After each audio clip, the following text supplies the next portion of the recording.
Hello guys, welcome back to my new vlog. તો જુઓ, સવારના વાગ્યા 11 વાગવામાં 10 મિનિટ વાર છે અને અહીંયા આપણે લાગી ગયા પાલક બટાકાનું શાક બનાવવા. તો સવારે વહેલા ઉઠી અને કામ ફટાફટ પતાવીએ અને રસોઈની તૈયારી કરી. અને કહેવાય શું ખબર? ફક્ત એક હાઉસવાઈફ. મેં BEd કર્યું. પહેલાં હું જોબ કરતી હતી સ્કૂલમાં, ટીચર. પણ પછી મારે એક બેબી થઈ એટલે મેં નોકરી મૂકી દીધી, કેમ કે મારી ડબુડીના લીધે હું નોકરી કરી શકું એવું નહોતું. અને પછી એનું ધ્યાન રાખવા, એને સાચવવા મમ્મી તો હતા જ, પણ પછી મને એવું થયું કે હાલું 5 રૂપિયા કમાવા માટે એનું જીવન બગાડવું નહીં. મતલબ જીવન એટલે એમ કહેવાનો મતલબ કે એને જે શીખવાનું હોય, જે માનો પ્યાર મળવો જોઈએ, એ બધું મેં ધ્યાનમાં રાખી અને મેં નોકરી છોડી દીધી. ગવર્મેન્ટ નથી, પાર્ટ ટાઈમ જ કરતી હતી. અને અત્યારે મારે બીજી એ ડબુડી છે જે 6 મહિનાની થઈ ગઈ, 7મો એને બેઠ્યો. અને એ છે ને આખી રાત જાગ, ઊંઘ જ નહીં. સવારે 5 વાગે ઊંઘ, રાત્રે 9 વાગે ઊંઘે ને તો 12 વાગે ઉઠી જાય, અને 12 વાગે ઉઠે ને એટલે સીધી 5 વાગે ઊંઘ. આખી રાત જાગવાનું. એટલે આખી રાતનો ઉજાગરો હોય ને પછી બપોરે 2 કલાક અમે એ ઊંઘો તો આરામ મળી જાય તો ઊંઘી લઈએ, ને તો પછી ચાલુ જ રહે. એટલે મારો મેઇન પોઈન્ટ શું હતો ખબર? કે જે લેડીઝ હોય ને, નોકરી કરતી હોય, એ તો બિચારી નોકરી કરીને કોઈના ઘરનું કામ ના એ કરવાનું હોય, ને કોઈ નોકરી એ કરતા હોય અને ઘરનું કામ એ કરતા હોય.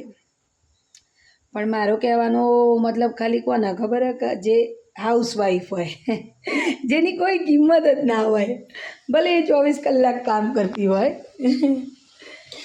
એક મશીનના જેમ કામ હોય.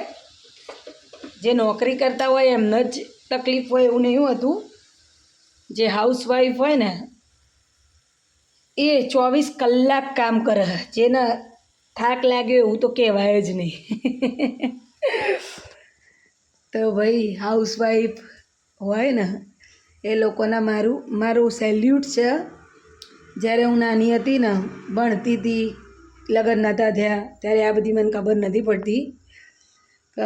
મેં તો મમ્મી તો જોઈ જ નહીં. હું બહુ નાની હતી, મારી મમ્મી મરી ગયા હતા. લગભગ હું 2-3 વર્ષની હશું, મારી મમ્મી મરી ગયા હતા. પણ મારી દાદી જોડે અમે મોટા થયા, મારી દાદીને કામ કરતા જોતા હતા, એટલે ક્યારેય એવો વિચાર જ નહોતો આવતો. પણ આ જ ખબર પડે કે હાલું એક હાઉસવાઈફ કહેવાય શું? કે હાઉસવાઈફ કોઈને તમે પૂછો ને તો બહુ ધીમા અક્ષરે કોઈ અમુક લેડીઝ જે હોય ને, આ બેટા હાલવો, અમુક લેડીઝ જે હોય ને એમને તો પૂછો ને તમે શું કરો? કંઈ નહીં, હાઉસવાઈફ. એટલા ધીમા અવાજથી બોલે. ભાઈ શું લેવા ધીમા અવાજથી બોલો? હાઉસવાઈફ એટલે કોઈ નાનું રમકડું કે આટલું નાનું કામ નહીં કરતા તમે.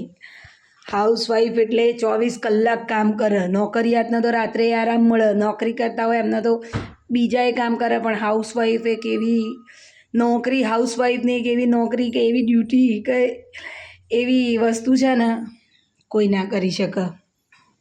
એટલે જેટલી પણ લેડીઝો છે ને, હાઉસવાઈફ છે ને, ગર્વથી જીવો. કેમ કે તમે જે કરી રહ્યા છો ને એ કોઈ ના કરી શકે. હાઉસવાઈફ ધીમા અવાજથી બોલવાની વસ્તુ નહીં. હાઉસવાઈફનું કામ એટલે મેં જ્યારે કર્યું ને ત્યારે મને ખબર પડી. તો કમેન્ટ કરો હાઉસવાઈફ વિશે, કે હાઉસવાઈફ કોને કહેવાય યાર. નહીં એ પણ બાલ ઓળાવવાનો ટાઈમ ના મળે. જે આવ્યું એક અમેરિકાનું ને એક પાકિસ્તાનનું કપડું પહેરવું પડે, એનું નામ હાઉસવાઈફ કહેવાય. 2 છોકરા સાચવવા જો. અત્યારે મારી ડોટર અહીંયા જ છે. હું શાક બનાવું, એક ઊંઘી અને એક આ રહી. 2 છોકરાઓમાં ટાઈમ કાઢવો ને બહુ મુશ્કેલ છે. અને એમાંય કોઈ કામવાળી ના આવતી હોય, બધું જાતે જ કામ કરવાનું. અને ખાસ કરીને જે લોકોના પરિવાર મોટા છે અને જે લોકોના ઘર મોટા છે, સાફ સફાઈમાં ટાઈમ ના મળે. કેટલી સાફ સફાઈ કરવી પડે. કામવાળા ના આવતા હોય તો વિચાર કરો. મારે એવું છે, અમારા ઘરે કોઈ કામવાળા નહીં આવતા, બધું જાતે જ કરવાનું. અને મારું ઘર 10 રૂમવાળું છે, 5 રૂમ ઉપર, 5 રૂમ નીચે અને 12 ચોક, બહુ મોટા છે. છેક પહેલો ગેટ દેખાય ને ત્યાં સુધી કચરા અને પોતા કરવાના, કેમ કે શિયાળો ચાલે, ચોક ધોઈએ જલ્દી સુકાય નહીં, ઠંડા રહે, છોકરો બીમાર પડે એટલે સવારે ઉઠીને ચોક વાળી અને પોતો કરવાનો. તો કમેન્ટ કરજો હાઉસવાઈફ વિશે. મને જે લાગ્યું એ મેં મારી મનની વાત કીધી. કોઈ નોકરી કરતી લેડીઝ ઉપર કે કોઈ હાઉસવાઈફ ઉપર મારું બોલવાનું, કોઈ ટોન્ટ મારવાનો કોઈ ઈરાદો નહીં, પણ હાઉસવાઈફ નોકરિયાત બી કરે જ છે બિચારા. લેડીઝ તો બધી કામ કરતી જ હોય, પણ હાઉસવાઈફ હોય કંઈ નાની વસ્તુ નહીં. હાઉસવાઈફ જેના ઘરમાં હોય ને ભાઈ, એમની દિલથી ઇજ્જત કરજો. હું સેલ્યુટ કરું એ લોકોને, કેમ કે હાઉસવાઈફ એ 24 કલાક કામ કરતું એક માણસ છે અને વગર પૈસે, કોઈ પગાર નહીં. ફક્ત એને શું જરૂર હોય, 2 શબ્દો પ્યારથી બોલો, સારી રીતે એમની જોડે વાતો કરો અને એમને ટાઈમ આપો, એટલું જ હોય છે.